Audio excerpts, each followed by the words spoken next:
The three topics we'll be covering will be your club face angle, how vertical or how horizontal your golf club is during the backswing, and whether or not your wrist angles is creating the steep shaft and those ugly shots that you don't like. A square club face is typically related to the leading edge in relation to your spine angle. If it is anywhere to the right of that or anywhere open to that, that means that your club face is open. And now if you try to get your club shaft as it's coming down to be more shallow, but your face is wide open, it's going to open the face even more, and then it's going to be very difficult to square that face up. So the biggest reason why you can't shallow the golf club is because your club face is wide open. In this position in the downswing, we want to try to create a position that is relatively close to our spine angle. We can do this by twisting the wrist down like this. We can do it by changing the grip positioning, or we can do it with our forearm rolling. Those are the three ways that you could close your club face during the golf swing. So just make sure that when you're trying to get this shallow position here, that this club face angle isn't wildly open. The second reason why you can't shallow the club is because if your club shaft gets too horizontal at the top of the backswing, that means that your forearms are going to rotate in this direction here. When you max out how much they can rotate in that positioning there, what they want to do is rotate back in the other direction. So you're going to see this steepening effect as you come in to hit the golf ball. If you can feel like your club shaft more across the line or even down the line, more vertical, then that will give you the freedom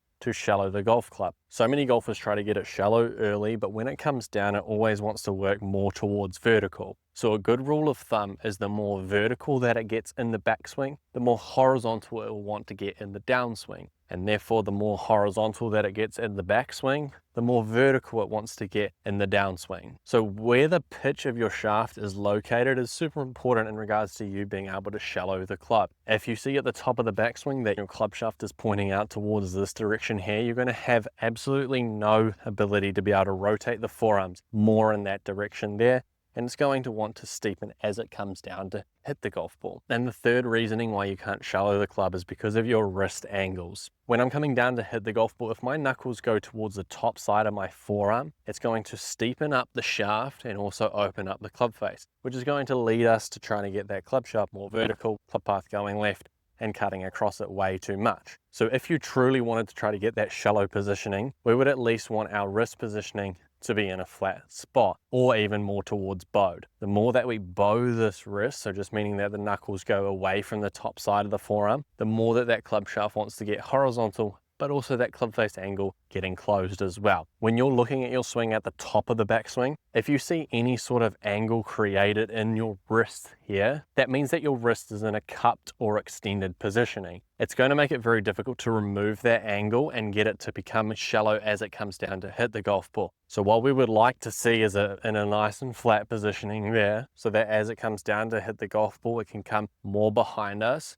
and then we can strike the golf ball and swing through how we want to and hit straighter and more compressed golf shots. By making sure that your club face is aligned with your spine angle, making sure that at the top of your backswing, your club shaft isn't too horizontal, and during the downswing, making sure that your lead wrist isn't cupping in transition. If you can avoid those three mistakes when you're shallowing the golf club, there's absolutely no reason why you can't look like any other tour player and hit the shots necessary to improve your golf game. If you've made it this far in the video, I'm going to drop 2 links below, one for free insights into how you can play better golf, and the other is a swing analysis by me of your own golf swing. If you've really been struggling with trying to get the shots that you're looking for, we're going to focus on 1 or 2 things to get you better and give you a plan of attack to actually improve your golf swing and your golf game. Avoid those 3 mistakes of shallowing the club and you'll be away laughing.